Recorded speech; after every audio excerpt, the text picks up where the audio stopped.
Alrighty, so we're at the end of the roll. I've shot the 10th frame now. And this is where I'm experiencing some friction or that stickiness I've been describing.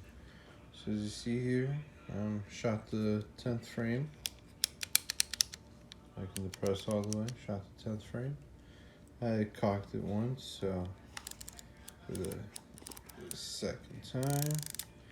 Now for the, usually, see, I can actually put in a decent amount of force here just to get it to move forward. And on an empty roll of film I would have, it would be easy. I mean, there'd just be no friction per se, but here I am trying to, I can actually move forward, but I don't want to force it too hard. But here's the thing, now that you've seen that, come here, open it, film's about here, and now that it's open, actually